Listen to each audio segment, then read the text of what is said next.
Good morning. And happy Women's History Month. Welcome to the 2024 Women United in Philanthropy Education event, featuring a panel discussion on of experts. Our 4 experts will be introduced in a few minutes by Alicia Lenahan, and our topic, as you know, is human trafficking. We want to thank Women United in Philanthropy's annual underwriters and corporate members. Corporate underwriters include Carter Myers Automotive, Liza Borges, the Tax Ladies, Libby Edwards Allball, Hansman Weeble LLP, Kendra L. Stribling, Commonwise Home Care, Amber Roberts. Our corporate members include Pepsi Cola Bottling Company of Central Virginia, Suzanne Brooks, Real Estate 3 Commercial Properties, Robin Amato, Arkwise Health, Kimberly Barrett Johnson, Jones & Company CPA LLC and Vicki Jones, Partnerships for Strategic Impact, Mary Frances Porter, and Wilkinson Wealth Management, Susan Wilkinson. These are the people that really make it possible, in addition to our individual members, to raise funds for our grants and to keep our programming going. I wanted to thank the Programs and Events Committee of Women United who made this event possible. Deborah Conway, Joan Forrest, Alicia Lenahan, who's our moderator, Anita Dunbar, Judy Jones-Pointer, Pam Callery, Debbie Garaja, Ann Taylor, Deb Jewell, Kristen Sorokti, and Susan Gallander. Thank you all, my committee, for doing this. Really appreciate it. They're just awesome. I'd like to introduce our moderator, Alicia Lenahan, and forgive me, Alicia, because I'm going to embarrass you and brag on you because she deserves it. Currently, Alicia is the Executive Director of Common Grounds Healing Arts. She also serves on the steering committee of the Greater Charlottesville Trauma-Informed Community Network for 3.5 years. She is well known in our community for her work in the nonprofit sector in management positions, including having served as president of Piedmont CASA, the court-appointed special advocates, for 7 years.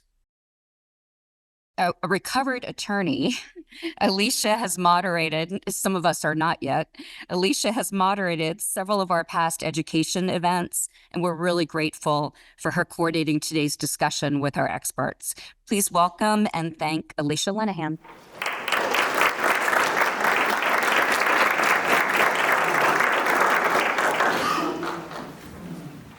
Thank you, Sherry. This has been my favorite event since joining Women United in Philanthropy. It's an opportunity to talk about serious topics, to learn more, to ask good questions, and to welcome members of the community to the organization, and hopefully to consider membership. So as Sherry said, my name is Alicia Lenahan. I am the Executive Director of Common Ground Healing Arts and a member of the committee, and have been for more years. I don't need to do that math. So every year, the education event gives us the opportunity to explore topics that are important and timely. You'll have the chance to listen to and learn from our subject matter experts. If you have a question, please write it on the index cards that have been provided to you, and a volunteer will pick them up toward the end of the program, and we'll get to as many as we possibly can. I was talking to our panelists before the program. We could keep you here all day. This is a topic where you just really need to dive deeper and deeper and deeper to gain some understanding. And even then, that wouldn't be enough. So we have a short amount of time, so we're going to jump right in. Human trafficking is an important, timely, and I think we can all agree, an urgent topic. And so please join me in welcoming our panel. Dr. Jennifer Andrews, who's a child abuse pediatric specialist and medical director at the Foothills Child Advocacy Center. Annette Cox, manager of the Victim Witness Assistance Program for the United States Attorney's Office of the Western District of Virginia. Dr. Sarah Ertl, pediatrician from UVA who specializes in adolescent medicine, and Detective Michael Schneider from the Charlottesville-Albemarle Human Trafficking Task Force. So please welcome our panel.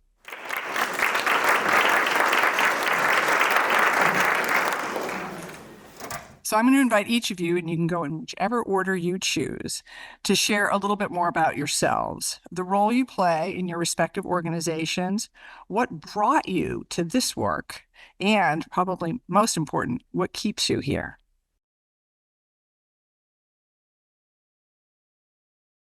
Okay, I'll start us off. So, as Alicia said, I am a child abuse pediatrician at UVA. I'm also a mom of four, which I think impacts my work a substantial amount. So as a child abuse pediatrician, I see kids who are suspected to be victims of child abuse or neglect, and that would include human trafficking.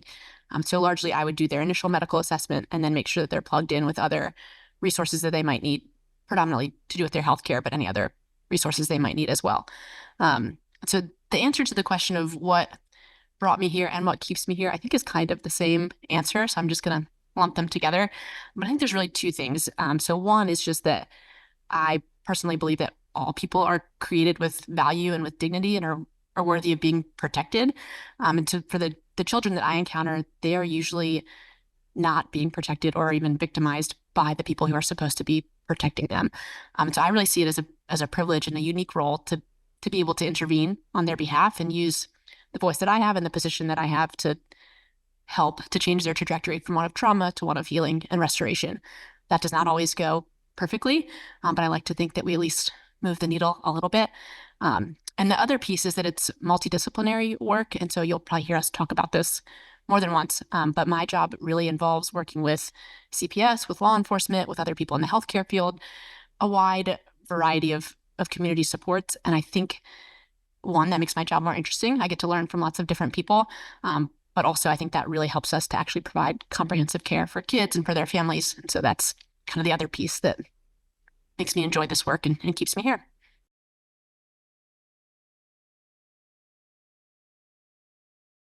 And thank you. I'm going to use that word privilege as well.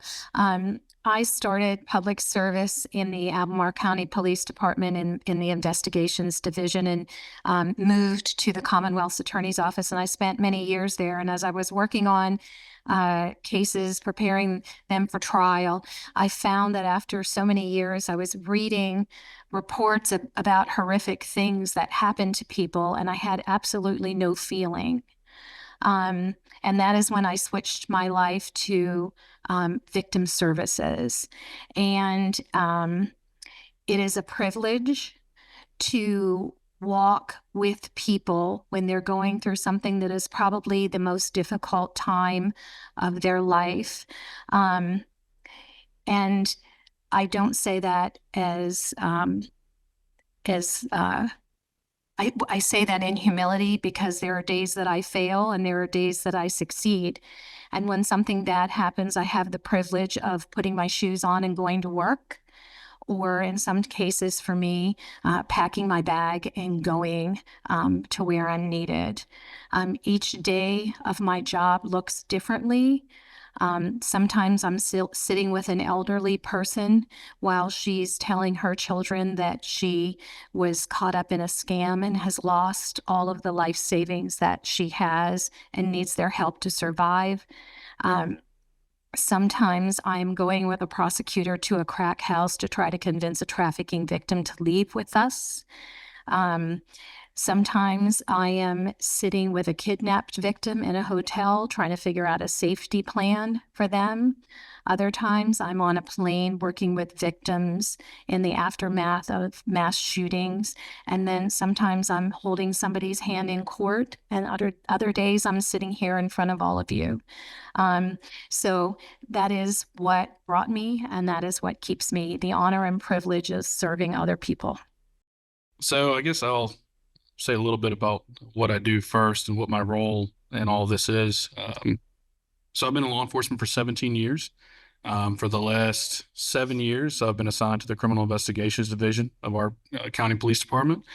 I work special victims and cyber crimes, and I'm also a member of the Homeland Security task force. We're a task force officer with them. So what brought me not necessarily to human trafficking, but to law enforcement is when I grew up, I witnessed my mom be abused by my stepfather verbally and physically, and remember the pain that was for her, but also for me as a young child at like 7 or 8 years old, witnessing that. I realized how painful that was. And I can remember that from when I was a kid. So that's kind of what brought me to law enforcement. I wanted to make sure that no kid had to go through that pain. What keeps me here is I've got a 7-year-old son. He'll be 8 this weekend. Got big birthday plans this weekend for him.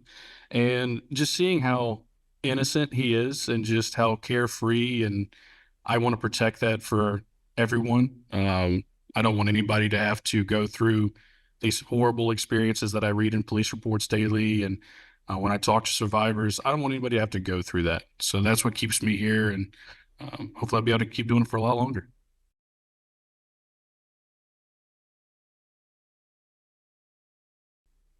So my role is I'm an adolescent medicine physician. So I do a lot of preventative health, but I also see youth who are at risk of human trafficking or who have been trafficked before. And so really kind of what brought me to this line of work is I was just seeing a number of patients during my medical training who had been trafficked. And it really started to make me think about what were those risk factors, in addition to were we missing opportunities earlier on in the healthcare system where we could have potentially prevented them from being trafficked, or could we have potentially intervened earlier? And so that really led me, I think, towards education in terms of educating both healthcare providers, but also the community as well around what human trafficking actually looks like and the level of support that is really needed for survivors as well. And so eventually, after I completed my medical training and moving with my husband here to Charlottesville, I learned about so many great organizations, a lot of my colleagues over here who are already doing a lot of work within human trafficking, and really thinking that we needed a more coordinated way to do this, in addition to kind of be able to do it from an interdisciplinary standpoint. And so with that, that's where we decided to found the Charlottesville Albemarle Human Trafficking Task Force. So I think kind of the thing that continues to keep me here is I truly believe that every single adolescent should have the support that they need, the adults that they need to make sure that they are able to have a really fruitful adolescent development, in addition to being a functional adult. And my goal is to truthfully eradicate human trafficking and do whatever is possible. Thank you. Thank each of you for the personal connection you feel to your work, and for the lofty goals you have. And I hope that you can maintain that energy and that passion. So while we were planning this program, you helped me understand the definition of human trafficking and many of the misconceptions that surround it. So Annette, I'd like to start with you. What is human trafficking? So that is a complicated question because it has many tentacles, but I'm going to do my best to set this up for everybody else for what they're saying, and hopefully this will make sense to all of you. First, I'd like to say that human trafficking, we estimate, but we will never know the exact number because it is so hidden, that over 40 million people are the victims of human trafficking today. It is a $150 billion business. It is the second largest criminal industry in the world, only behind drugs. Virginia ranks 20th in the country for trafficking. So the definition of human trafficking is compelling someone to work or to engage in a commercial sex act. And the means of compelling can be force, fraud and deception, or coercion and threats of coercion. And I think what you're going to hear mostly about today is coercion. Never underestimate the power of a coercive scheme. It can be very powerful. A coercive scheme can have somebody do something when the other person is not around. If you hold a gun to somebody's head, they're going to do exactly what you want them to do as long as that gun is held to their head. When you remove the gun, they're going to do what they want to do. A coercive scheme will have somebody doing something even when you are not around. So trafficking has a great effect on our community and a great effect on people. It destroys the dignity of a person. It breaks a woman down to an animal, basically, strips away their humanity, subjects them to severe and constant abuse. Each sex act that is accomplished through coercion, the body and the brain, registers that as rape. It reduces a human to a commodity, something that is bought and sold. And when you're selling hammers, once you sell your hammers, all your hammers are gone. You have to pay to get new hammers and sell them again. A human being you can sell over and over and over again. And as hateful as human trafficking is, it is not a crime of hate. It is a crime of commerce. It is all about money. It eats away at the value of a human life. Sorry, I got lost in the answer. Jen, would you follow up with the myths and misconceptions that many of us have about human trafficking? Yes. So, I mean, we could, as Alicia said earlier, we could spend all day talking about the myths. I'm just going to give you a handful. So one that we hear about often is this sort of perception of stranger danger or kidnapping, the Hollywood version of trafficking. And that does happen, so I don't want to minimize that. But by far and away, trafficking, especially in the US, is done by somebody that the victim or the survivor knows, somebody that they trust, somebody that they might even like. And so it's not this person who comes, in the dark of night and it kidnaps you and takes you away. It's somebody who has built a relationship with you and rapport with you and is then able to coerce you into doing things, again, whether they're present or not. So really, I think we have to steer ourselves away from this idea of stranger danger. Another myth is that it always has to happen in person. And I think people are starting to get a sense of this. But so much of what we see happens online now, or there's some online component. Even whether it's the meeting of the trafficker or the getting to know the trafficker, it's happening, Snapchat and chat rooms and other, you can tell I'm not super up with the lingo, but online platforms are a huge issue, especially during and post-COVID. We've seen that escalate as kids, were home from school, spending way more time on their computers, way more time by themselves in their rooms. We have seen that increase substantially. So again, just the idea that it doesn't have to be a physical in-person connection. So much of this can happen remotely. Another common myth is that people will cry out or ask for rescue. So we sort of have this expectation that survivors of trafficking, if they're in a place where they can ask for help, that they will. And that is usually not true.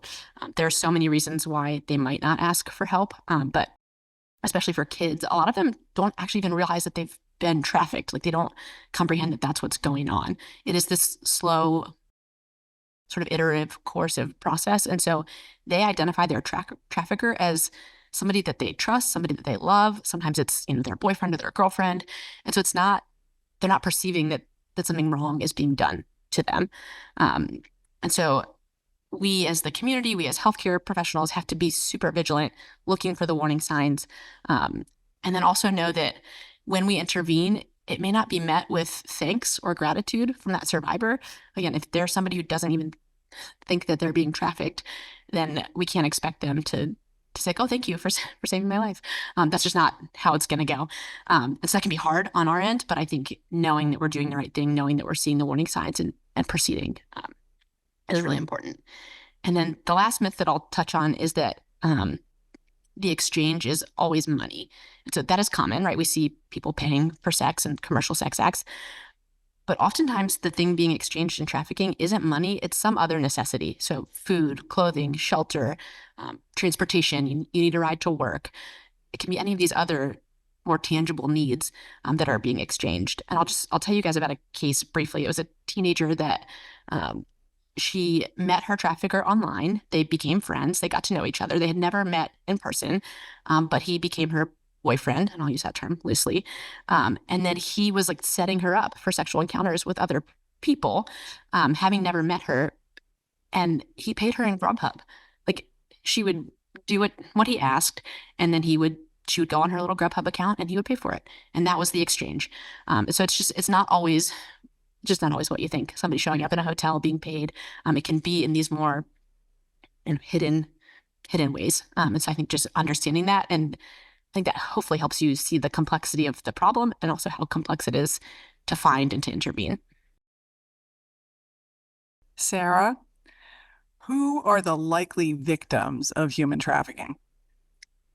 So I think it's important to note that anyone can be trafficked. There's not kind of a key image of what an individual who's at risk for trafficking looks like. However, there are specific risk factors that make certain individuals more vulnerable to human trafficking, and that's really what traffickers like to exploit in terms of those risk factors. So you can really think about it in terms of different categories. So there are individual risk factors, there are relationship risk factors, community, and then also societal risk factors as well. And so for individual risk factors, this can include an individual who has a history of child abuse or neglect or maltreatment, who perhaps didn't have adequate support or trauma-informed therapy around kind of what they experienced. There can also be individuals who have mental health disorders who are really inadequately treated as well. And that, I think, also goes to be the same for individuals with substance use disorder as well, without kind of having that adequate support and that support that they need towards their journey of recovery.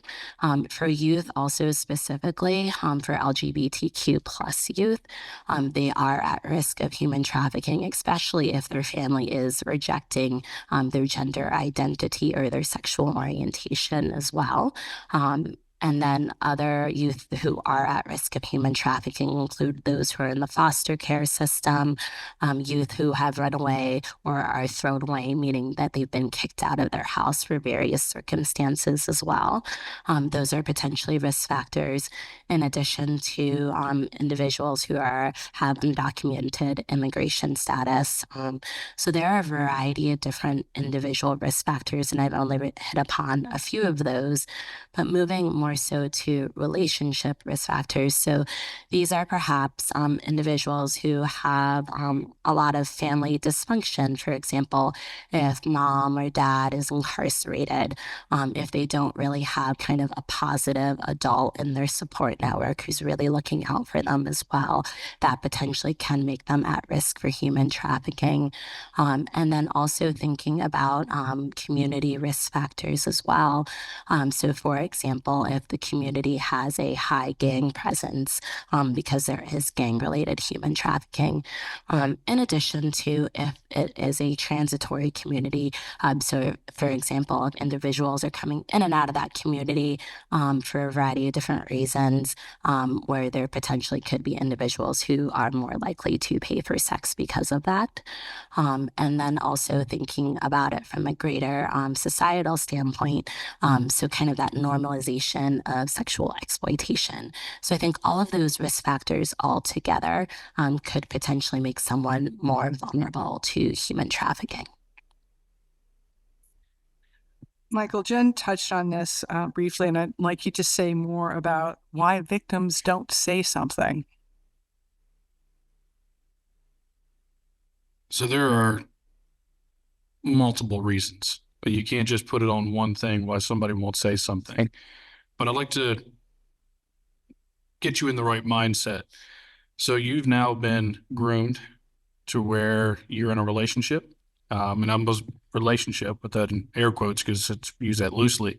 But that's what you believe. You get into a relationship with someone, he or she starts preying on that vulnerability that you may have, whether it be you need something, you need housing, you need someone to provide food and shelter, or you need narcotics, right? You're addicted to some type of drug and you need to be on that, and they start providing that. And that's part of your relationship. You're in love, they love you. And then it turns. You start having to sell your body or yourself for sex, and go on multiple times a day and provide all that money to the person that you love. So you finally, at the end, you are either out or you find some way you're gonna report. But then you have to tell all of this horrible experience to a complete stranger. You have to come in and tell your entire story to somebody you've never met, and it's going to be personal and probably excruciating to even talk about. So if you put yourself in that mindset that you've gone through this, and you're going to be probably feel a little bit of embarrassment for one, that how did I let this happen to me? How did I get involved here, and how did I get here? Your traffickers probably already told you that you've broken the law. You're the one engaging in prostitution. You're doing this. You're here. You're doing all this. They're going to arrest you too. Your trafficker may have threatened your family, if you have family, which they've already removed you from, because that's grooming 101. Remove them from the people that care about them. And have probably moved you across the country, across state lines, have moved you somewhere else to get away from your family. So you're not going to have that support. They may threaten to tell your family all about you, which is going to terrify you. So a big one that we see is just fear. They said, if you tell anybody, I'm going to kill your family.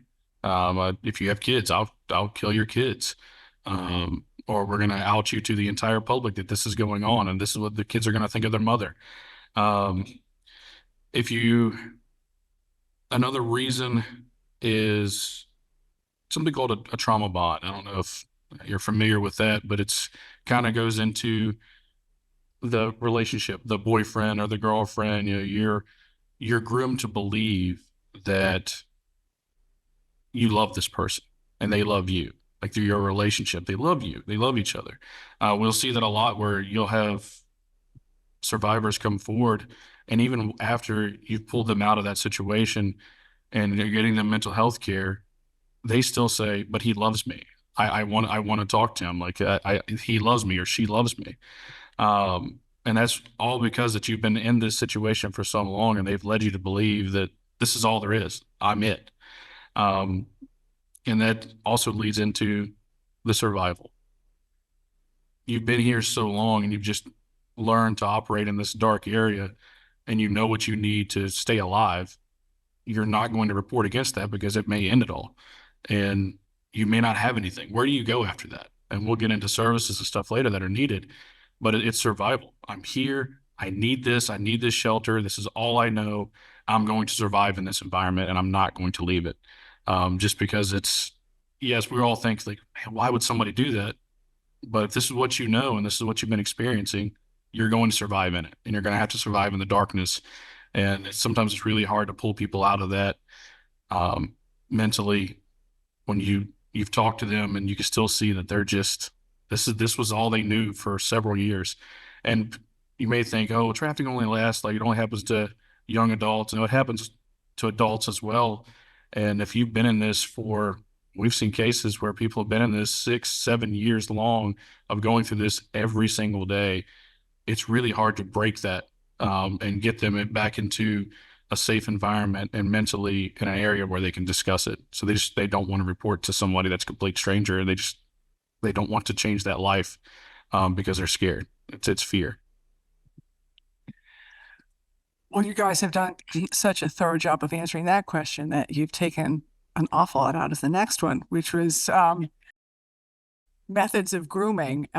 Is there anything you want to add to that? And so I'll pause there, and if we can move on, then I will move on.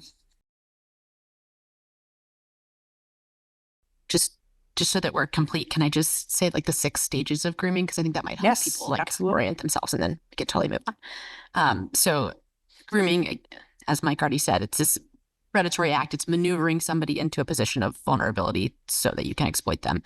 And so it's, I think, helpful in terms of prevention and intervention to break it down into the 6 stages. So there's the initial targeting of the victim, and that oftentimes is sort of a wide net gets cast, and then you sort of see who bubbles up as the most vulnerable person. And there's this element of gaining trust, which we've already talked about. It's sort of like the rapport building, right? Like, how do I get to know you, learn about you as a person, and make you trust me? Then there's the third step, which I think is the most important. It's the filling of a need, which again, we've talked about. So food, clothing, shelter, drugs, whatever it is that you need, I identify that need and I exploit it. I provide it for you. Then there's isolation. So pulling away from support. That can be physically, moving you somewhere else, separating you from your family, from your friends, but also psychologically. So a common refrain we hear is like, I really know you. I'm the only person who gets you. I get what you're going through. It's this identification of the trafficker as like the person who can really be trusted and nobody else understands. Nobody else can be trusted. Then we have this abuse that begins and then the maintenance of control, and sort of turns into a cycle where you go back up and you fill the need again and you continue to isolate more and you continue to abuse, and it sort of is like a vicious cycle that perpetuates itself. And as Mike said, it can be really hard as that cycle gets further in to pull people back out of that.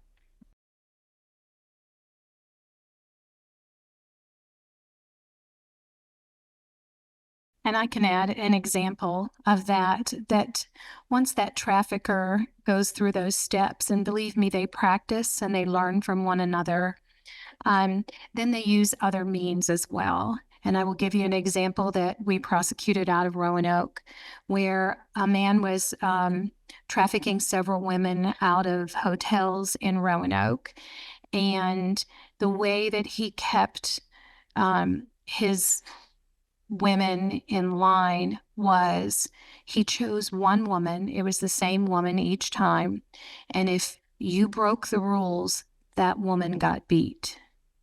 If you took one of his cigarettes, that woman got beat. He put her in a chair, and I call it, he would beat her like a man, broke every bone in her face. And so when one of those girls had to go to the hospital, they were asked, the questions, like right now you get the domestic violence questions. Do you feel safe at home? Well, they had trafficking questions, and they talked to me. They couldn't understand why she wouldn't tell them what was going on, because for her, she knew that if she didn't get back in time with the amount of money that she was supposed to have, or if she ate when she wasn't supposed to eat, or slept when she wasn't supposed to sleep, that one girl would get beat. And he would gather them all around and put her in a chair, and he would beat her. She was pregnant, and he had a police taser, and he would tase her pregnant stomach. And so there are multiple ways. When I talked about that coercive scheme, they're evil things, evil coercive schemes as well. It's very hard for a human being to break out of that. And like Mike said, they are surviving in the darkness. The goal is not to live in the light, it's to survive in the darkness.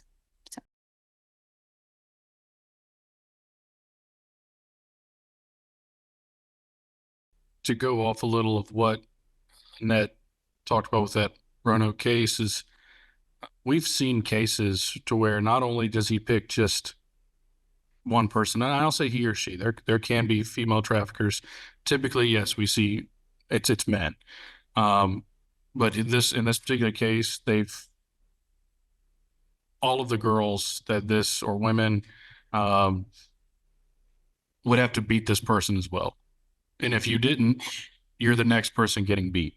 And that's part of the grooming tactic.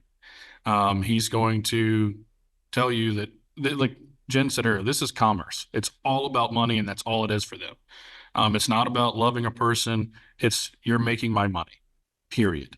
And that's what he wants. And that's, if you don't provide that, you're going to get beat. If you didn't make the certain amount of money, or you didn't complete a date because the person didn't want you to do it, you didn't want to do a certain thing this person wanted you to do, you're going to get beat. And typically, the whole group is going to do it. Everybody that's there, if he's trafficking multiple people, they're all going to get in. They're going to have to beat this person as well, whether they want to or not. It's that surviving in the darkness. They know that if I don't go in on this, or if I don't hit this person too, and I'm not talking about like you just like little taps.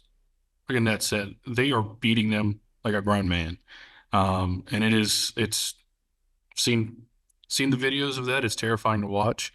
But that goes into the fear part of grooming. And then people like to think of the grooming of, remember the old commercials, and so everybody talks about the white panel van with free candy written on the side, and don't talk to strangers, don't take candy from the nice person that's pulled up beside the car.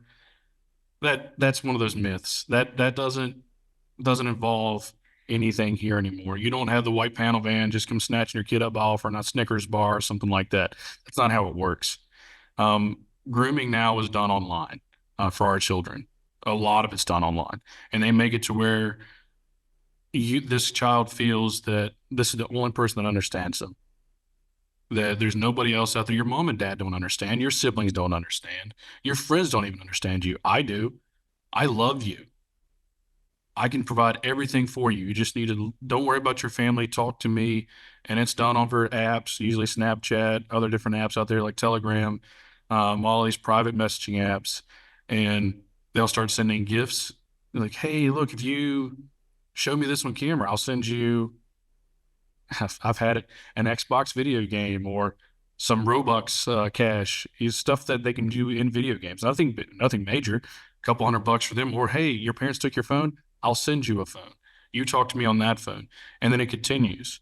So I know a lot of you have heard of OnlyFans and other different sites out there. One that they discussed earlier about having this woman over video perform certain sex acts. They would set up a date. She would have to video the sex act. And then they would post that and make money off of that sex act that he set up, and then would send Uber Eats or Grubhub. So there's different ones like that where they'll just send gifts, send food, or pay the rent or something like that. So we know that this is out there, but it's kind of hidden in plain sight, right? And if you go onto most of your pornographic sites, you won't think that somebody's on there being trafficked. It's just them, or they're showing themselves have sex with somebody else, or sometimes it's just them videoing themselves, and then that person's selling that online. They don't get the proceeds from that. So that's still human trafficking. You can't do that kind of thing. So it's just, I don't want everybody to think that they're going to only see things that are just so blatantly obvious with grooming that you're just going to be like, oh, no, I can call the police now. It's hidden. You're not going to recognize these things unless you come to events like this, right? And start to educate yourself. So just be of the mindset that you may see different things out there. Sarah, anything to? Okay. I'm going to let you all sit for a minute because some of those stories were hard to hear. And what we have learned very recently is that this is not something that is happening somewhere else to some other people. It happens here. And to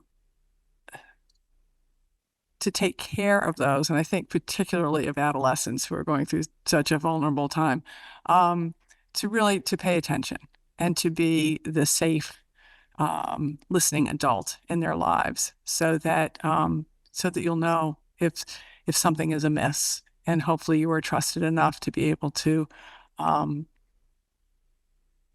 stop terrible things from happening. So being in that relationship with all human beings is important, but particularly with young people. So you've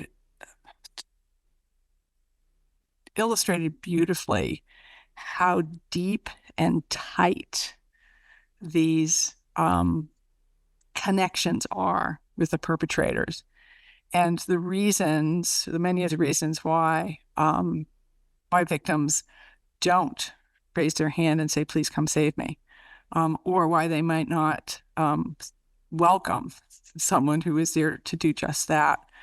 So given the nature of the injuries, both physical, emotional, and psychological, what does the continuum of care look like once you do intervene? Did I have an order of go here? I can't remember. So Michael, what emergency services are necessary from that first moment? So if we look at like immediate response, we've just got a report, or we were able to go in and identify a trafficking victim and pull them out of that situation. Immediately, we need medical care.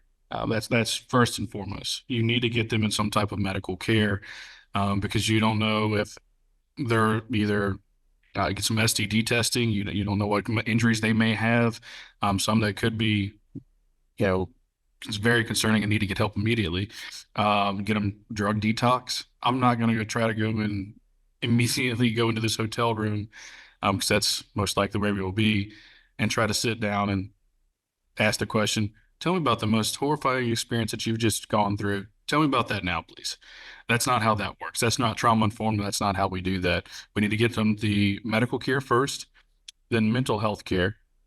Because trying to talk to somebody without having to really debrief what they've just been through and just try to work through that mentally, I'm not going to be able to interview them right away.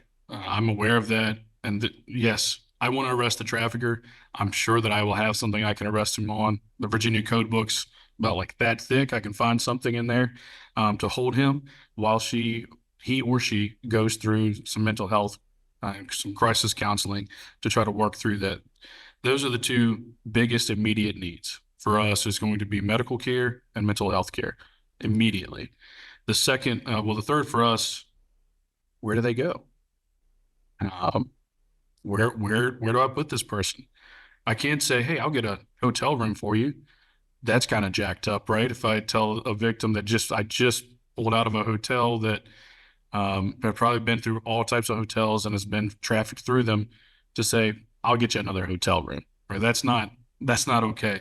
So we need to find somewhere to keep them that's safe, and they can decompress there and feel not so much that it's like a prison cell. I don't want it to be just a sanitized facility that's, the white concrete walls that we all see, but somewhere that's feels safe for them, feels more like a home that they can decompress, and then we can talk about after a few days. We can go talk, let them do that, and then we can discuss what's happened if they're willing to talk to me then. So that's, for us, that's the first three things I need to worry about. Get them physically well, mentally well, and then keep them safe. Find somewhere to keep them safe. Those are the needs for us. Annette, you walk with victims through the legal system. So what does a safe, stable environment look like for someone who is being asked to participate in a criminal prosecution? So each victim is different. Some victims come and they have a support system that they can go back to, and others don't. And we do everything that we can to rehabilitate a victim physically, mentally, by tapping into the resources that are available. And that is not always successful. And what I will tell you is that, and we're using women because it is primarily women, and we're using men because it is primarily men, but anybody can be trafficked. Young boys and men that are trafficked, we don't see them as often because there's a layer of stigma that comes with that doesn't come with women. And maybe you do as children, you see boys, but young men is a little bit different. So one of the things that we do is victims in the federal system have what's called the Crime Victims' Rights Act, and we follow that very closely. They have the right to be protected from the accused. They have the right to be heard. They have the right to be treated with dignity and respect. They have the right to speak. They have the right to be consulted on major case decisions, and we are very closely guard those rights for victims, while at the same time, on a different trajectory, we're seeking services for them for healing. And like I said, it is more failures than successes because they are very, very beat down. They're significant brain changes. Their brains are similar to those of combat war veterans. They suffer, post-traumatic disorders. I don't think disorders is the right word anymore. I think it's not politically correct. But like Mike said, he's not going to put somebody back in the hotel. That's very triggering. We put a victim in a very nice facility, and people would donate that go on trips, and they would get the shampoo and the conditioner and the soaps from the hotels, and then they would donate it to the shelter. Just having the shampoo from a hotel and the soap from a hotel was triggering. So if I could say one more thing, and this is oversimplifying, but I say it, and it's two things, and that I would like to say is that if you want to help the situation of trafficking, help a person before it happens to them. Help a marginalized child. I'm looking around and I see a demographic of people where your children, for most of you, are probably grown. So you're not putting your own young children at risk when you bring a marginalized child into your life, because even though anybody can be trafficked, that is a huge population. And there has never been a trafficking victim that I have worked with that hasn't said to me that they were sexually abused as a child, not a single one. And they will tell you the worst thing that ever happened to them wasn't being trafficked, it was being raped by their father. So what I would say to you is help a child before it happens, because once it happens to somebody, the chances of their life recovering is very slim, is very, very slim. And I also talked about how this is a crime of commerce. In order to sell something, you have to have a buyer. And so what I would say to you is teach your children, teach your grandchildren the difference between right and wrong. And I think that will help as well. So those are major things. They may seem minor because you don't have your hands on a trafficking victim, but those are major, major things that organizations like you can do to help this problem.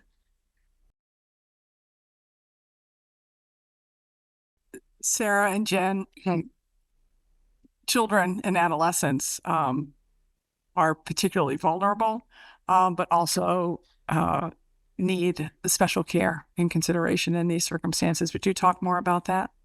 Yeah, I just wanted, I think, to really echo what Annette was saying. So much of this is prevention. And so really teaching youth in your life what a healthy relationship looks like.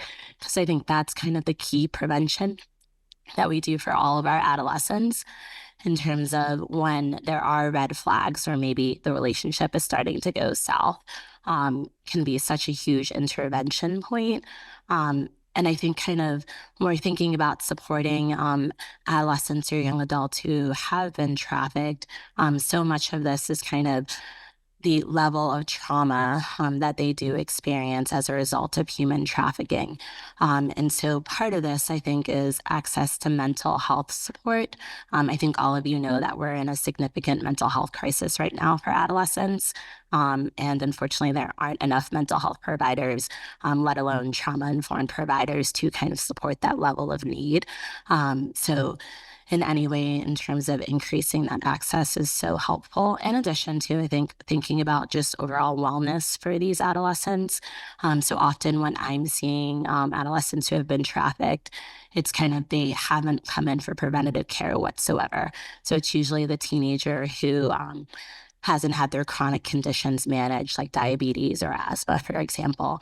They haven't gone to a dentist because they haven't been taken, for example, to a dentist. They may be significantly malnourished as well. So kind of those huge preventative topics, I think, are kind of key. And then when I also think about kind of just adolescents in general, it can be really a spectrum in terms of those signs and symptoms as well. So it could be simply the adolescent who has suddenly become really reserved, who is no longer engaging in school, for example, who is no longer participating in kind of sports and is having kind of significant depression or suicidality that needs to be addressed. Or it can range to kind of that youth that we kind of typically think of, that disruptive adolescent in school, right? Who perhaps is kind of exhibiting hypersexualized behavior, or for example, they're wearing clothing that's inappropriate for like the weather. So there's, I think, a variety of different spectrums for what you could potentially see. But also when I think about just kind of that continuum of care for services, it's, I know we talk about kind of housing, but really long-term housing is something that's also significantly needed as well. Because if you're pulling a survivor out of kind of that cycle that we're talking about, and we're not really giving them the adequate skills to survive and re-enter into society, that's also an injustice for them as well. Yeah, I think I would echo everything that everyone else has already said, but just highlighting that mental health piece, and specifically mental health that is aimed at responding to trauma. So not every mental health clinician has the skill set to respond to significant trauma. And we see that as a huge gap, especially for our adolescent patients, where they're not in this like play therapy, child therapy realm anymore, but they're not adults. And so the adult therapists don't really want to take them on. And so where do they go? Whether they've been trafficked or just a victim of some other trauma that might set them up for future trafficking. It is really hard to find mental health services for them. Most of our community agencies, either their wait list is a few months long or their wait list is closed because it's too full. So many of our patients just go to the emergency department for acute mental health care, which I'm sure you can imagine is like not the best spot. We had a patient recently that spent 5 days in the emergency department waiting to go somewhere else. So not ideal. I had another patient kind of recently who we were concerned for trafficking. She had been in an inpatient facility for mental health, was released, and her sort of discharge plan was that she was going to continue therapy. And she was participating in this like Zoom group therapy. And so when she came to me for her clinic visit, she was like, Dr. Andrews, I don't like it. Like, I don't know any of the people. It's really hard to connect. It's really hard to engage, but I couldn't get in anywhere else. And so I'm just going to keep doing it until when, right? Like until she gets off the wait list, and so I think just that gap of true trauma therapy with somebody who's trained and will take on adolescent patients is a big need. So this is the last question. So if you have questions on your index cards, if you can just hold them up, volunteer will pick them up because it'll be your index card. I bet you can get one. Here they come. So Charlottesville is often described, and rightfully so, as a very well-resourced community. And everybody has touched, lightly on the things that are here. But in terms of the continuum of care for victims of trafficking, the needs are perhaps greater, require a longer time for people to be able to heal and recover. So I'm going to ask the panelists now to talk about what is here and what else would you like to see so that that those young people and not so young people who find their way to you get the care that they need. And Michael. Yes. All right, starting with me, I guess. So I'll echo what we said before. Dr. Andrews talked about, yes, we do have a lot of great medical and mental health resources here, but we are lacking true trauma counselors and people that can handle these type of cases and dealing with these type of survivors. So we need more of that. We also, like I said earlier, we need housing, safe housing for people. It's not so much of, let's build more and more houses that, for one, we can't just buy a house for our survivor to stay in. We need actual designated counseling centers with housing where people can just be safe and make a secure facility. We need more of that here. We don't have anything really local. I think the closest one is it Roanoke? For children. Yeah, for children is Roanoke. We have a shelter for helping emergencies here for adult female victims, but it's not that big. We just need more housing in our area. And people want to know how to get involved in combating human trafficking. That's it. Trying to support getting more brought to our area, try to support local organizations like the Transformational Freedom Initiative that goes out and will provide resources and education for our victims of human trafficking. We have the Charlottesville Albemarle Human Trafficking Task Force. We try to do education events, attend those, get educated. And I know a lot of people have probably seen the movie Sound of Freedom. That was, like an exciting film, right? Like it had action and all that stuff. Investigating these cases is not that. Great movie, but that's not what it looks like. We're not going and busting up islands and these little camps and stuff like that. That's not what we do here. I will echo and say again and again what Dr. Andrews had said and what Annette had said of just helping that child, or if you have an adult friend that you can see is just going through an incredibly hard time, be there for them, be that safe person, be that ear. And if you can help out and provide what they need, do that. Don't let someone else come in. If you see that they're in this kind of relationship, you're like, that doesn't sound normal to me, or this sounds weird. Just talk to them. Just be that ear. Try to get involved, listen out, and just be that helpful person that you can be. This is happening in our backyard. It's happening to our kids online. Kid online. Just be vigilant. If you've got, I know, like I said, a lot of you guys have probably adult children. Looks like some of you may have some young children as well. Just be active, right? Be active in like your friends' lives or your family members' lives. If your grandchild or your child is going through kind of a hard time, and a lot of people will say, oh, it's probably just puberty, or they're going through hormones or whatever. It may not be. Yes, teenagers act weird. I don't think even any of us will ever understand why all teenagers just are so weird. I know I was, so it's fine. But just because it's just, you may think it's just normal, it may not be. If you see them being shut away all the time on a tablet, or being on, I'll make Dr. Andrews feel better, chat rooms. They do still exist. I will say they are still out there, just not as readily as it was on AOL back in the day. But if you see them constantly talking to someone else online, shutting themselves away into the room, locking the door, if you see that, kind of pull them out. I'm not saying like, well, make them go outside until the street lights come on. Not that, but just talk to them, have the conversation, make sure, just do check-ins, make sure they're okay. If there's anything that you can help with, or get them to talk to, I think you just being that person that's pulling them out of that online realm of where this grooming is taking place, and just being that caring, compassionate person, it'll make a huge difference in a kid's life. I can promise you that. So that's all I have to say is just you get out there, get involved. I appreciate it.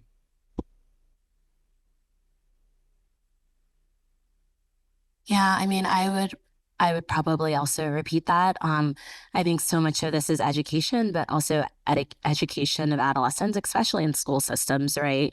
Like, I think we are doing a lot of education for school nurses around what human trafficking looks like, and kind of other organizations that tend to interface with adolescents, education of teachers as well.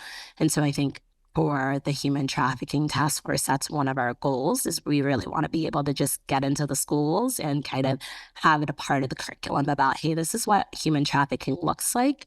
This is kind of what a healthy relationship is. This is what a healthy relationship doesn't look like. Here are people you can reach out to if there are potentially red flags. Let's talk about kind of support networks within kind of your community if you are having a challenging time, and what services are available as well. So I think truthfully, it should be included in the school curriculum. I really strongly believe that. Echo all of that, but I'll highlight for you two other kind of community resources that we've touched on. So one is Foothills Child Advocacy Center. So as you guys know, I'm the medical director there. But a child advocacy center, I think there are 19 in Virginia, but it's basically like a hub for care for children and families who have experienced abuse or neglect. And so the key service that they provide for kids or developmentally delayed adults are forensic interviews. So that's huge. If you have experienced trauma, you are going to have to tell your story, which is hard.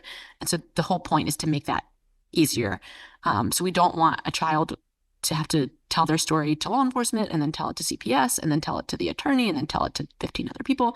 That, as I'm sure you can imagine, is traumatic.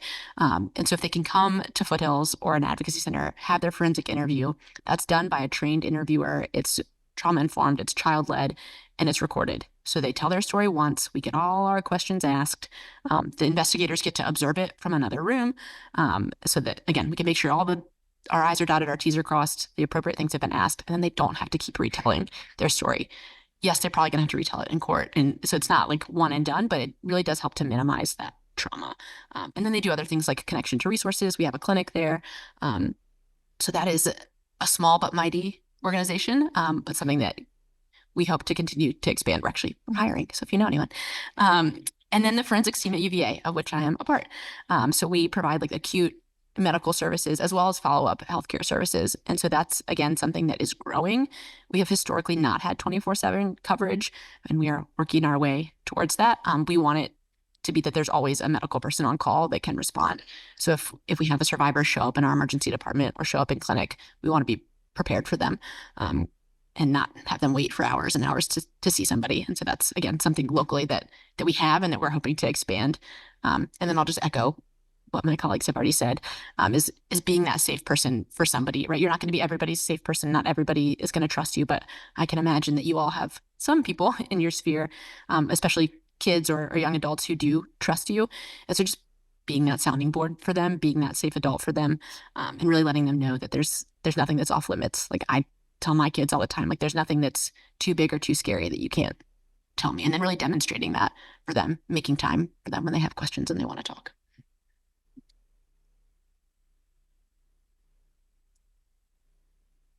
And I will add to that this is not the world that we grew up in, where you draw that line in the sand for your kids and you say, my way or the highway. This is not that world, because somebody is waiting on the other side. Within 24 hours of a child running away, they're approached by a trafficker. So it is not that go get a job, you're 16 if you don't like my rules kind of world anymore.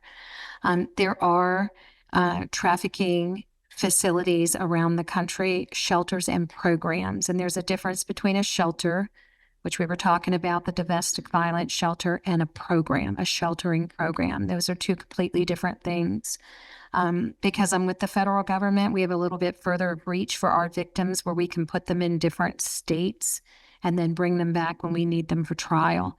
But I think that it is a real problem in the local community for local cases. Be careful who you give your money to. Not everybody says that we are a human trafficking organization, is a human trafficking organization. Because with anything, there is the potential for crime or fraud to get your money. So vet whoever you give your money to carefully. And the ideal, I think, for this area would be a human trafficking residential program. That is a lot of money. That is a lot of resources, human resources. That is a lot of trained people in the medical and psychological field. That is a lot of trained law enforcement. But what I would say, if anybody any community can do it, Charlottesville can. And it might take 3 or 4 years to actually start the project and finish it. But if this group bands together with another group that bands together with another group, I actually do think that this is the kind of community that could do that. There's some wonderful questions. One of them is, as members of the community, are there places where more education and training can happen? Because as we talked about in our conversation, this is the tip of the iceberg. And every time you guys go to training, you learn more. So as community members, where can people go to become, better adults in the lives of the other people and be better informed?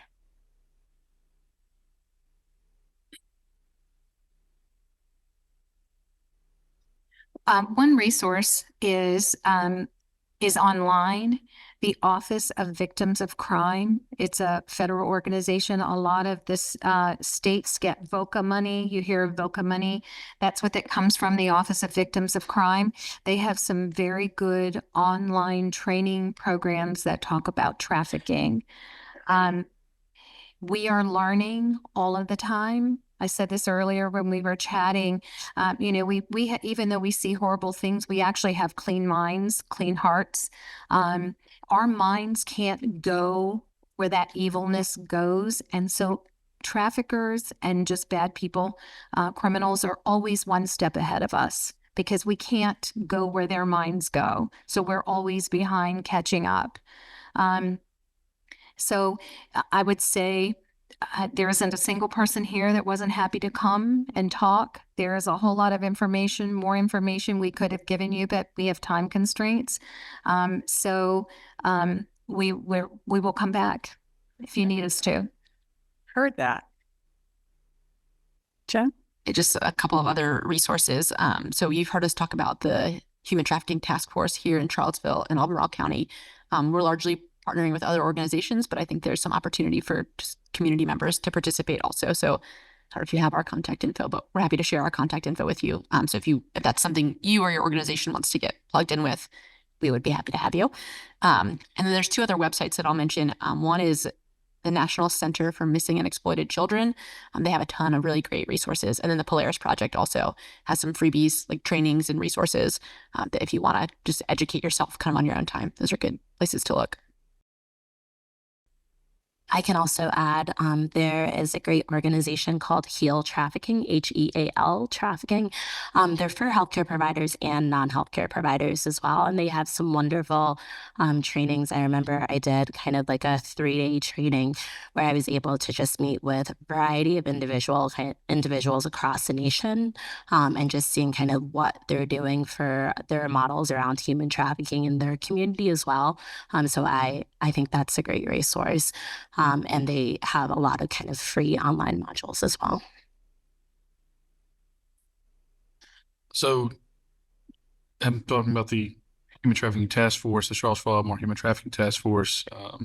One of our goals is to do more education events, and not so much just as a panel, but to really teach about what are the signs, what should we be looking for, what's out there. I don't know when those are going to happen. Hopefully this spring, summertime. So be on the lookout for that. Or you can just contact us and we could probably let you know when that's going to be. Another website you can look at is Immigrations and Customs Enforcement and Homeland Security also have what's called the Blue Campaign. They post all kinds of things on there. There's videos. They're more like PSAs. The videos, are, of course, are very dramatic and they're meant to be catching, but there are good pamphlets on the site that you can download, several different things you can look at, and definitely the National Center for Missing and Exploited Children, ncmec.org, I believe. A huge resource for us. I work with them probably on a daily basis. We get reports from them as well. Great organization, and there's actually really good information about how to talk to your kids on there. There's a whole video series that talks about how to keep kids safe online, and it's kind of animated. great resource. You can go and download it for free. Obviously, definitely check that out, and hopefully look out for something from the task force here soon. And we might be around, and you can come catch us at a spot. And the presentation is being recorded, so it'll also be up on the Women United website. So you'll be able to watch it again, listen again, and take notes if you missed anything. But we'll gather those resources and send them out to the membership. Okay. Going down a completely different track, we've talked about what likely victims may look like, their vulnerabilities, and how the perpetrators identify those and capitalize on them. How hard is it to identify the perpetrator? And Michael, in your Roanoke story, once identified, how difficult is it to apprehend them, arrest them, and convict them? For Annette as well, because she follows them all the way through prosecution. But anybody can arrest someone for prostitution, right? That's a real easy arrest. We can arrest somebody that's considered a prostitute. I'll put it that way, because it's easy to prove. Like, oh, were you having sex for money, or this John paid you for sex? Well, that's prostitution. Arrest him, arrest her. But that's not what we're looking for. It's harder to go through and find. It takes a lot more evidence to say that this person was you were trafficked into this. And one of the big things for us is the digital evidence. This stuff doesn't just take place, by mail, or you have like some physical thing that's written down on paper that says, I'm your trafficker, this is what you pay. That's not how that works.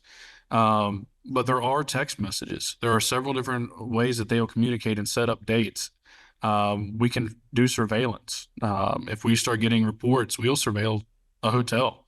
We'll start saying, hey, this doesn't look right. This guy is coming in, he's dropping a girl off, he's coming back, dropping another girl off, picking up, and just coming back and forth. You can start looking at that, and then you start identifying, what car is that? Let's get that person's phone if they're there. A lot of times you can get that information off of the survivor's phone.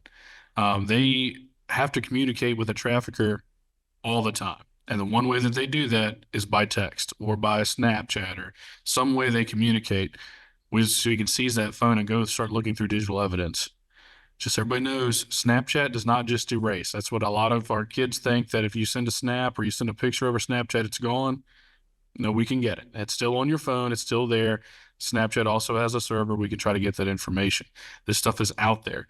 And that's a big thing for us, is to try to identify this person, look at the language that's being used, who is calling her all the time, who is saying, hey, you got a date at 12 o'clock, and then you got another one at 1 o'clock. These are what they paid for. And just knowing that this is that information is on that device, we'll snag that. We don't necessarily need to have a full confession from a trafficker. Half the time, we're not going to get that.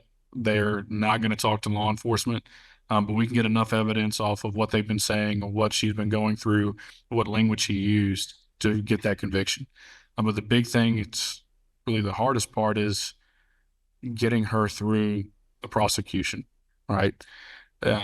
Because in Virginia, in the United States, you have the right to face your accuser. So that trafficker is going to be in court the entire time. And when she has to get up there and testify, he's going to be there. He's going to be in the courtroom. And that's traumatic for anyone. I don't like even talking in court. I hate getting on the stand. And I've been doing this 17 years. I still get nervous every time I do it. So I can't imagine somebody that has to face someone that's put them through the most horrible experience in their life, to now tell their story to the court and a jury of 12. You got 12 strangers in there that you've never seen, and now you got to tell your story again. That's the hardest part for getting all the way through the prosecution process, I think, is just getting them through that, and having them prepared for that. But to identify the trafficker, it's pretty easy with just trying to grab that phone once you get there. The hardest part is getting a report. You don't get, it's not something where somebody's going to say, hey, I'm being trafficked over here. This is me. It doesn't happen that way. It's hidden. So that's one of the biggest hurdles we face, is just getting reports of what's going on. And I can add to that as well. The mental abuse that they have gone through, and some are drug addicted. And so there's holes in their memories. That's particularly hard for law enforcement. A trafficker doesn't have to say, I was trafficked, to be helped by these lovely ladies here. But to prosecute a trafficker, we need that. And so sometimes, they're still drug addicted. So, just drug addiction is hard to beat. And so sometimes they're still drug addicted. They still have those same memory issues.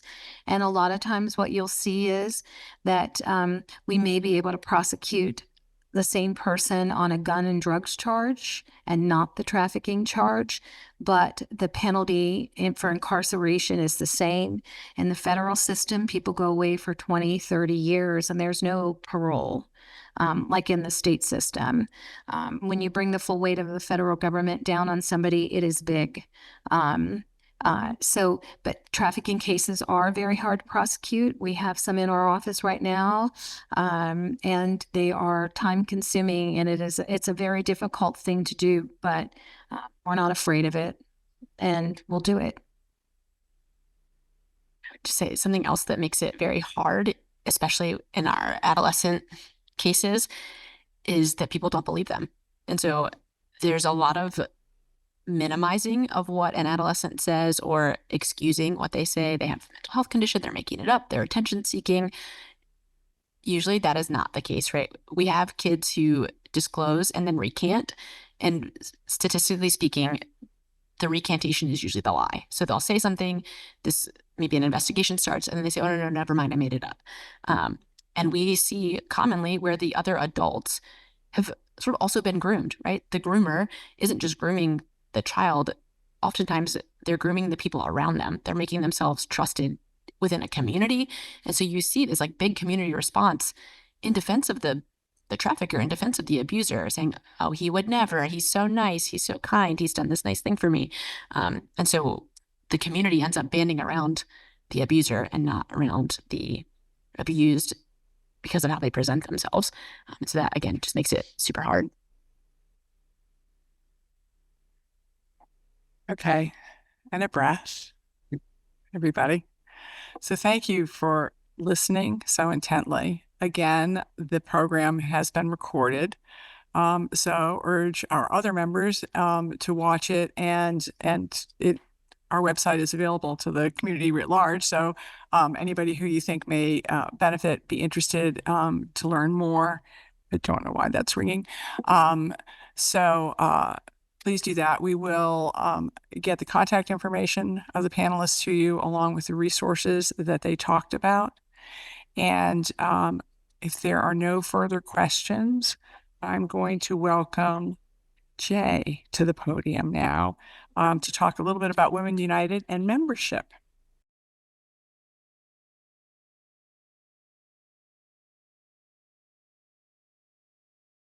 Wow, that was amazing. Yes, it was very moving and eye-opening. So I just want to tell you guys, thank you for being here. And I'm definitely calling my circle and informing them on what's going on. I'm Jay Bradford. I'm a financial advisor at Edward Jones and vice chair for membership with Peggy. So I'm just going to read some words that I have. In the words of Melinda Gates, a woman with a voice is by definition a strong woman, but the search to find that voice can be remarkably difficult. It's through our collective voices and actions that we harness the strength to not just dream of a better world, but to create it. Today, as we unite here under the banner of Women United in Philanthropy, we reaffirm our commitment to fostering change, supporting our communities, and empowering every woman to realize her potential. I want to extend a heartfelt invitation to each of you to join us in this endeavor. Women United in Philanthropy is not just an organization, it's a movement where every act of kindness, big or small, contributes to a wave of change. We gather here today not just to educate ourselves on human trafficking, but to take tangible steps towards eradicating it. We believe that everyone is a philanthropist at heart, because philanthropy goes beyond monetary contributions. It's about giving your time, your expertise, and your compassion to uplift those around you. We are here to debunk the myth that philanthropy is reserved for the wealthy. It's not the size of your donation that matters, it's the impact that your giving has on the lives of others. Every effort counts, every contribution makes a difference, and every one of you has the potential to change the world in a unique way. With an annual contribution as little as $120, you can be a part of this transformative journey. This isn't just about donating, it's about being a part of a community that believes in the power of collective action to create positive change. So join us, or if you're a member, invite a friend to join us, and let's work together to support women and families in our community. Thank you.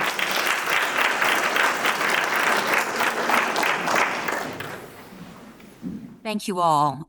Collectively, we'll begin to address this problem, hopefully. I wanted to thank the philanthropists here who have given of their time, our panelists, Sarah Erdl, Mike Schneider, Annette Cox, and Jen Andrews. Let's give them a round of applause.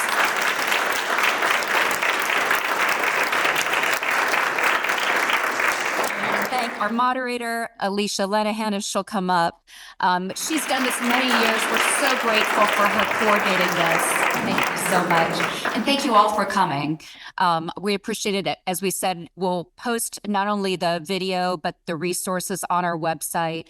There is a pamphlet that's up there with some links that work to some resources already, but we'll add those. Any information that we get from our panelists, we'll try to load that up on our website. Thank you all so much for coming.